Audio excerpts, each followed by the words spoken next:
आइए आज हम श्रद्धे द्वारा रचित युग गीता के भाग 3 में से अध्याय 11 का अध्ययन करेंगे, जिसमें श्रद्धे हमें बताते हैं योगेश्वर का प्रकाश स्तंभ बनने हेतु भाव भरा आमंत्रण। स युक्तः स सुखी नरः। श्रद्धे बताते हैं श्री गीता जी का 5वें अध्याय का 23वां श्लोक कहता है, शक्नोति हैव यह सोढुम् प्राक् शरीर विमोक्षणात् काम क्रोधोद भवम वेगम सह युक्तः स सुखी नरः। इस श्लोक का शब्दशः संधि विग्रह अनुसार अर्थ हुआ, जो ज्ञानी पुरुष यह देह त्याग के पूर्व अर्थात देह रहते समय शरीर विमोक्षणात् प्राक इस संसार या शरीर में ही यह एव काम और क्रोध के वेग को काम क्रोधोद्भवम वेगम सहन करने में सोढुम् समर्थ होते हैं। शक्नोति वे सह समाहित चित्त वाले योगी हैं। युक्तः एवं वही व्यक्ति सुखी हैं। स नरः सुखी भावार्थ करें तो ऐसा बनता है, जो साधक इस मनुष्य शरीर में शरीर का नाश होने से पहले ही काम क्रोध से उत्पन्न होने वाले वेग को सहन करने में समर्थ हैं, वही पुरुष योगी है, सर्वांग पूर्ण व्यक्तित्व संपन्न है, वही सुखी नर है। ढेरों व्यक्तियों को यह भ्रांति है कि मोक्ष मृत्यु के बाद मिलता है। इस जीवन में ही, इस शरीर के रहते ही यदि व्यक्ति काम और क्रोध के वेग को सहन करना सीख ले, स्वयं को साध ले, वही अपना व्यक्तित्व समग्र बना पाता है और जीवित रहते हुए मोक्ष को प्राप्त हो जाता है। वही व्यक्ति सच्चे अर्थों में सुखी मनुष्य बन पाता है और जीवन का आनंद ले पाता है। जिसे आत्मज्ञान हो गया, वह सर्वव्यापी चैतन्य के वास्तविक स्वरूप के अनंत आनंद का अनुभव ले पाता है। एक मनोवैज्ञानिक की तरह यहाँ श्री कृष्ण अर्जुन से वार्तालाप कर रहे हैं। वे मानवीय व्यक्तित्व का विश्लेषण कर रहे हैं एवं उसके साथ साथ हमारी भी कई शंकाओं का समाधान कर रहे हैं। व्यक्तित्व का सर्वांगपूर्ण परिष्कार हर किसी का लक्ष्य होता है। वस्तुतः सारी सिद्धियां परिष्कृत व्यक्तित्व के ही चारों ओर चक्कर लगाती हैं। सच्चा सुख भी तभी मिलता है। श्री कृष्ण इसलिए कहते हैं कि मृत्यु आए उससे पूर्व ही काम और क्रोध पर व्यक्ति नियंत्रण प्राप्त कर ले, काम बीज को ज्ञान बीज में बदल डाले। क्रोध और कुछ नहीं, दमित काम वासना का ही एक लक्षण है। दोनों ही साथ चलते हैं। वे काम वासना के परिष्कार की बात कह रहे हैं और बड़ा जोर देकर कहते हैं कि यदि मृत्यु से पूर्व इन पर नियंत्रण नहीं प्राप्त हुआ तो ये ही वासनाएं मृत्यु के बाद आत्मसत्ता के साथ विभिन्न योगिनियों के चक्कर लगवाएंगी। ज्ञानी वही है, सच्चा सुखी वही है, जो इस जन्म में ही सारी व्यवस्था कर ले। आज व्यक्ति यदि बहिर्मुखी है तो उसका कारण भी भीतर के काम और क्रोध ही हैं। एक वेग की तरह, आवेश की तरह वे मस्तिष्क पर चढ़कर बैठ जाते हैं। इन पर एक सच्चा योगी ही विजय प्राप्त कर पाता है और अपने व्यक्तित्व को सुसंस्कृत बना पाता है। वही व्यक्ति पूर्ण पुरुष सयुक्तः बन पाता है। जो व्यक्ति अपने आप को पूर्णतः अनुशासित कर ले, श्री कृष्ण के अनुसार वही पूर्णतः सुखी नर है। सयुक्तः स सुखी नरः। ठाकुर की कुछ ठोस बातें। रामकृष्ण परमहंस कहते थे, देखता हूँ कि सब के सब मटर की दाल के ग्राहक हैं। कामिनी और कंचन छोड़ना ही नहीं चाहते। आदमी स्त्रियों के रूप पर मुग्ध हो जाते हैं, रुपये और ऐश्वर्य का लालच करते हैं, किंतु यह नहीं जानते कि ईश्वर का स्वरूप रूप दर्शन करने पर ब्रह्म पद भी तुच्छ हो जाता है। रावण से किसी ने कहा था, तुम इतने रूप बदलकर सीता के पास जाते हो, परंतु श्री राम का रूप क्यों नहीं लिया? रावण ने कहा, राम का रूप हृदय में एक बार भी देख लेने पर रंभा और तिलोत्तमा चिता की खाक जान पड़ती हैं। ब्रह्म पद भी तुच्छ हो जाता है। पराई स्त्री की तो बात दूर ही रही। स्थान स्थान पर वे कहते हैं, योग कैसे होता है? विषयों के प्रति आसक्ति का एकदम त्याग, किसी भी प्रकार की काम वासना नहीं करनी चाहिए। काम वासना रहने पर उसे सकाम भक्ति कहते हैं। निष्काम भक्ति को अहेतु की भक्ति कहते हैं। तुम प्यार करो ना करो, फिर भी मैं तुम्हें प्यार करता हूँ, इसी का नाम है अहेतुक प्रेम। पति पर सती का आकर्षण, संतान पर माँ का आकर्षण और विषय प्रिय व्यक्ति का सांसारिक विषयों के प्रति आकर्षण, ये तीन आकर्षण यदि एक साथ हों तो ईश्वर का दर्शन होता है। कितना अद्भुत प्रतिपादन है ठाकुर का। सारी बात अंदर तक उतर जाती है। काम और काम जनित क्रोध। वास्तव में काम और काम से पैदा हुआ क्रोध, यही दो प्रवृत्तियां हैं जो हमारे अंदर की शांति को भंग करती हैं और एक प्रकार से झूठी तृप्ति की निरर्थक आशा में हमें बहिर्मुखी बनाकर विषयों और कुविचारों के संसार में ढकेल देती हैं। क्रोध मात्र उस कामना का स्वरूप है जो सहज रूप में तृप्त नहीं हो पाई हैं।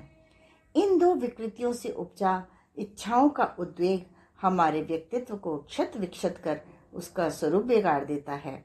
इसीलिए भगवान कहते हैं कि मृत्यु से पूर्व इन पर विजय प्राप्त करो, वरना सुख की चाह में अनंत काल तक भटकते फिरोगे।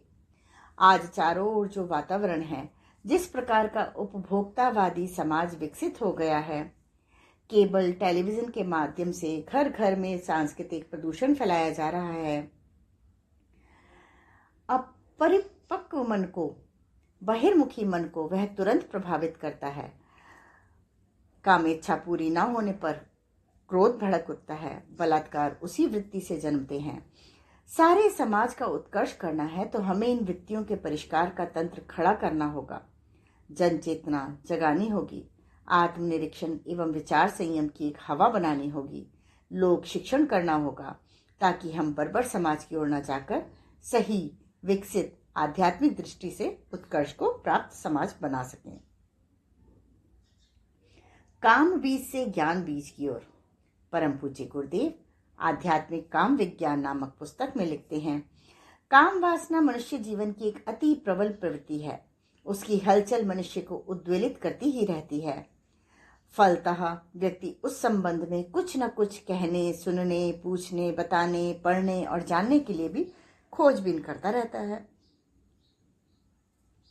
उच्च स्तरीय जानकारी न होने पर उसे घटिया, विकृत, अवांछनीय सामग्री हाथ लगती है, जिससे आत्मघात करने का पथ ही प्रशस्त होता है।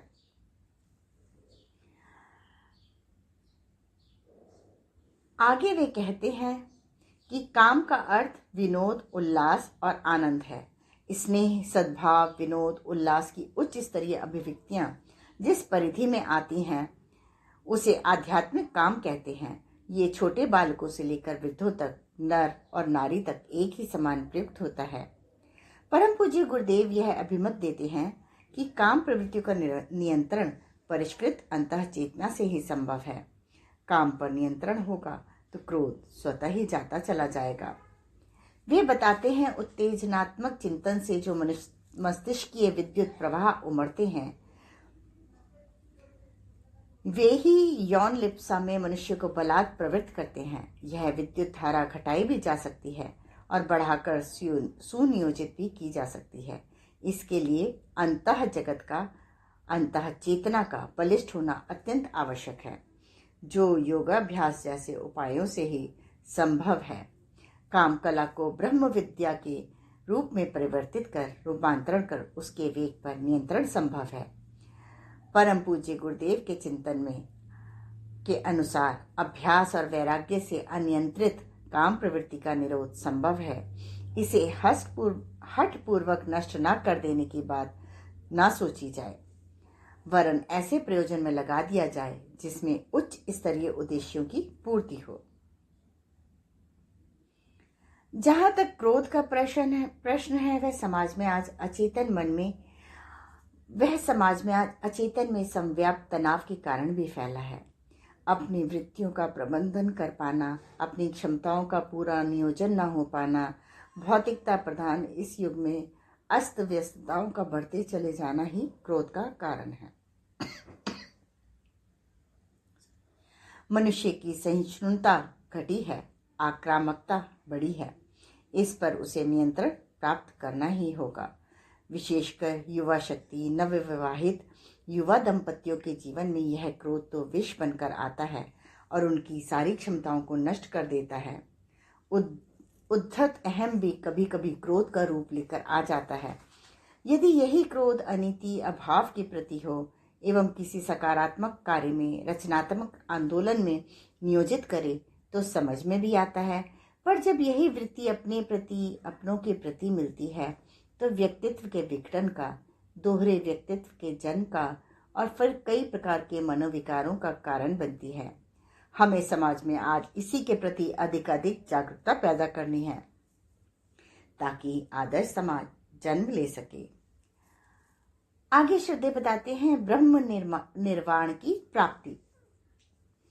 अगले श्लोक में श्री कृष्ण उस योगी साधक की प्रशंसा करते हुए कहते हैं जिसने अपने भीतर सुख की प्राप्ति कर ली है, जो आत्मा में ही रमण करता है और आत्मा ही जिसकी ज्योति है। ऐसा योगी ही ब्रह्म स्वरूप को प्राप्त करके निर्वाण पद को प्राप्त होता है। श्लोक इस प्रकार है। योन्तः सुखोन्तरा रामस तथांत ज्योतिर्तिरेव यः स योगी ब्रह्म निर्वाणम ब्रह्म भूतो दिगच्छति। शब्दार्थ करें तो इस तरह समझ में आता है, जो यह आत्मा में सुखी, अंतः सुखः आत्मानंद में ही मग्न अर्थात तन्मय, अंतरारामः तथा जो यह अंतरलोक में ज्ञान से प्रकाशित हैं, अंतः ज्योति एव वे योगी सयोगी ब्रह्म भाव प्राप्त कर ब्रह्मभूतः ब्रह्म में निर्वाण ब्रह्म निर्वाणम प्राप्त करते हैं अधिगच्छति। भावार्थ इस प्रकार हुआ, जो पुरुष अंतरात्मा में ही सुख वाला है, आत्मा में ही रमण करने वाला है तथा जो आत्मा में ही ज्ञान वाला है, वह सच्चिदानंद घन पर ब्रह्म परमात्मा के साथ एक ही भाव को प्राप्त सांख्य योगी शांत ब्रह्म को प्राप्त होता है। ब्रह्म भाव प्राप्त कर ब्रह्म निर्वाण की प्राप्ति किस योगी को मिलती है, इसका स्पष्ट चित्रण श्री कृष्ण करते हैं। श्री कृष्ण कहते हैं कि मात्र काम क्रोध के वेग को धारण कर नियंत्रण कर लेने से मुक्ति लाभ नहीं हो जाता। जो अंतर्मुखी हो, आत्मानंद में परितृप्त होते हैं एवं जो साधक अपनी व्यष्टि चेतना को समष्टि चेतना में लय कर देते हैं, वे ही आत्मस्वरूप ब्रह्म में स्थिर होकर मोक्ष लाभ की प्राप्ति कर पाते हैं। लगता तो कुछ जटिल सा है, पर सरल किया जा सकता है। ईश्वर को पाना है तो संसार का स्वामी बनना होगा।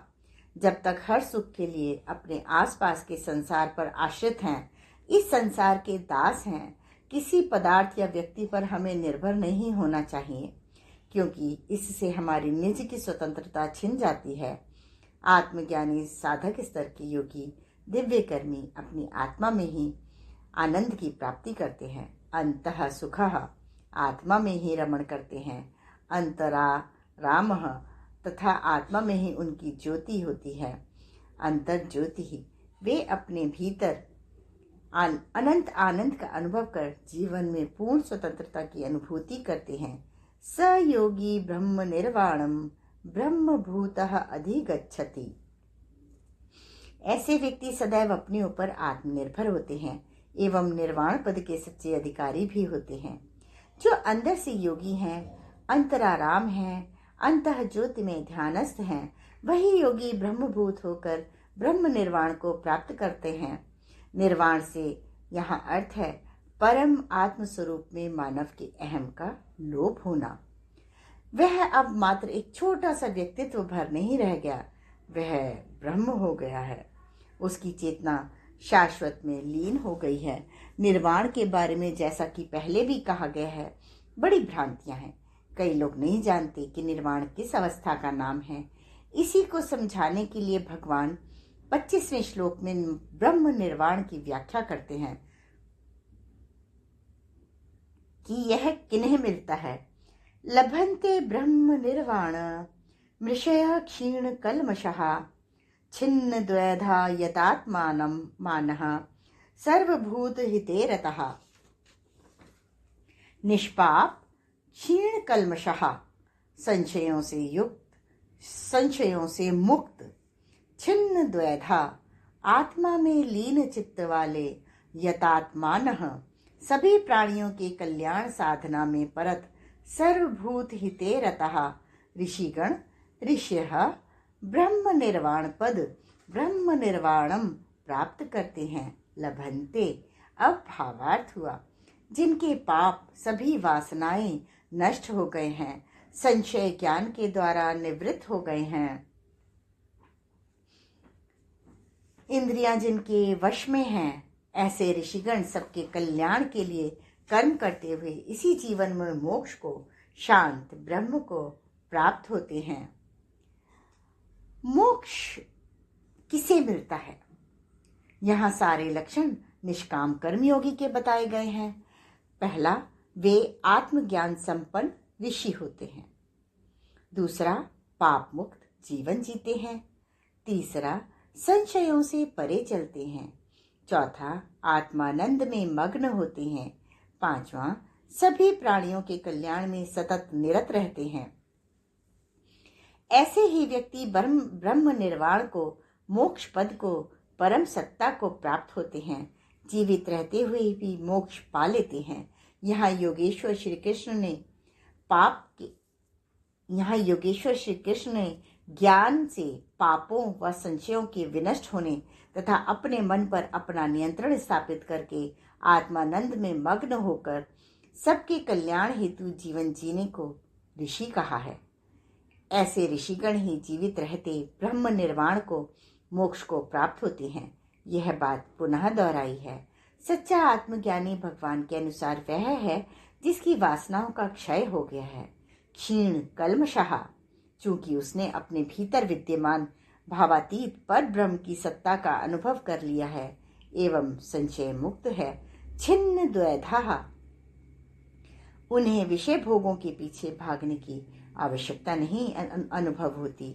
आत्मानंद ही सर्वोपरि होता है। वे स्वाभाविक रूप से आत्म संयमी हो जाता है।